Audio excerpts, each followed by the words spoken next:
जो पुलिस वालों की ड्यूटी लगाई जाती है वो आम जनता की रक्षा और सुरक्षा के लिए लगाई जाती है, लेकिन जब क्या होगा जब खुद पुलिस वाले अपनी रक्षा नहीं कर पाएंगे। दोस्तों, आज की घटना जो मैं आपको बताने जा रहा हूँ, इस घटना में एक महिला जो पुलिस में ऑफिसर होती है उसकी डेड बॉडी होटल के अंदर नग्न अवस्था में मिलती है। और जब पुलिस वाले इस पूरे मामले का खुलासा करते हैं तो वो भी एक बार सोचने के लिए मजबूर हो जाते हैं कि यहाँ पर गलत कौन था और सही कौन था। आइए दोस्तों, जानते हैं पूरा मामला क्या था। नमस्कार, जय हिंद। आप देख रहे हैं APH न्यूज़ राहुल रावत के साथ। तो दोस्तों, आज की जो हकीकत की घटना आपको बताने जा रहा हूं, बिहार के जिला पटना के अंदर एक रेलवे स्टेशन रोड आता है और यहीं पर एक मीनाक्षी होटल है और इसके कमरा नंबर 305 में एक व्यक्ति होता है जिसका नाम संजय कुमार होता है।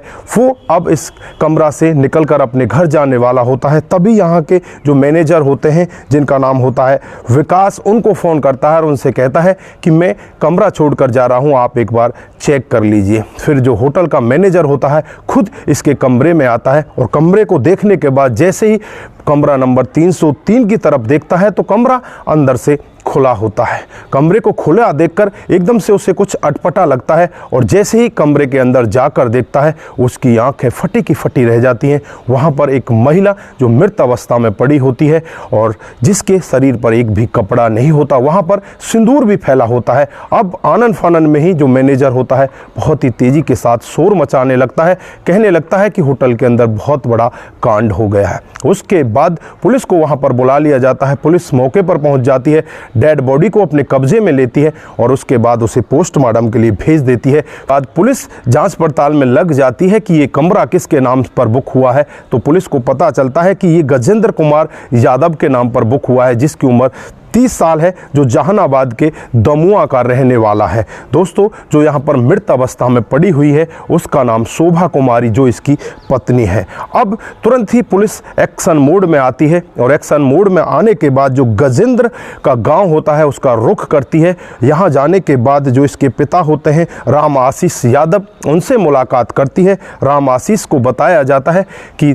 तेरे बेटे की बहू की मौत हो चुकी है और तेरा बेटा कहाँ पर है। तो यहाँ पर जो राम आशीष है वो रोने लगता है, पूरा परिवार यहाँ पर ज़ोर ज़ोर से रोने लगता है। और फिर राम आशीष कहने लगता है कि जो मेरा बेटा है वो तो 17 अक्टूबर को ही मेरी दवाई लेने के लिए दिल्ली गया हुआ है। लेकिन यहाँ पर उनको पता चलता है कि उनकी बहू की मौत हो चुकी है, तो बहुत ही बुरा उनको सदमा लगता है। उसके बाद पुलिस यहाँ से जाने का यत्न करती है, लेकिन यहीं के जो लोकल थाना होता है उसको हिदायत देकर जाती है कि तुम्हें यहाँ पर जो गजेंद्र कुमार है इसकी निगरानी रखनी है और फिर हमें बताना है कि गजेंद्र कुमार यहाँ पर आ चुका है। उसके बाद कई दिन का समय बीत जाता है, लेकिन कहीं से भी गजेंद्र कुमार का कोई अता पता नहीं लगता। और फिर 28 अक्टूबर 2023 को दोबारा पुलिस इनके गांव में पहुंच जाती है और यहाँ से जो राम आशीष यादव होते हैं उनको उठा लेती है। और उठाने के बाद जब बेटे को पता चलता है कि पिता को उठा लिया गया, और फिर 30 अक्टूबर 2023 को जहानाबाद के कोर्ट में वो खुद सरेंडर कर देता है।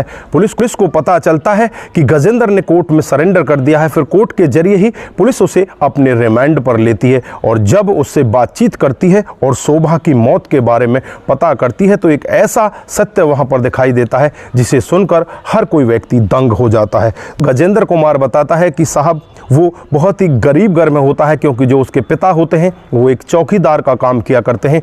वो पढ़ाई लिखाई में काफ़ी अच्छा होता है और पढ़ लिख कर कुछ बनना चाहता है, लेकिन वो कुछ बन नहीं पाता। उससे पहले वो एक कोचिंग सेंटर स्टार्ट कर देता है और कोचिंग सेंटर में बच्चों को साइंस की पढ़ाई पढ़ाने लगता है। धीरे धीरे करके उसका कोचिंग सेंटर बहुत ही अच्छे से चलने लगता है। साल 2018 आ जाता है। साल 2018 में जो शोभा होती है वो भी इसके कोचिंग सेंटर में पढ़ने के लिए आ जाती है और दोनों आपस में एक दूसरे के नज़दीकियों में आ जाते हैं। नज़दीकियाँ भी इस तरह से आगे बढ़ जाती हैं, दोनों एक दूसरे से शादी करने का फैसला कर लेते हैं। लेकिन यहाँ पर कुछ इस लड़के के साथ में पहले और हो चुका होता है। जो गजेंद्र कुमार होता है उसकी ज़बरदस्ती 13 साल की आयु में ही शादी कर दी जाती है और शादी के बाद इसकी जो वैवाहिक जीवन है वो स्टार्ट होने वाला होता है, लेकिन गजेंद्र वहाँ पर उस लड़की को लेकर नहीं आता। जब ये बालिग होता है ये अपने घर से बाहर भाग जाता है और उसके बाद जो लड़की वाले होते हैं फिर इससे तलाक ले लेते हैं। तलाक के बाद अब ये इस लड़की शोभा से शादी करने वाला होता है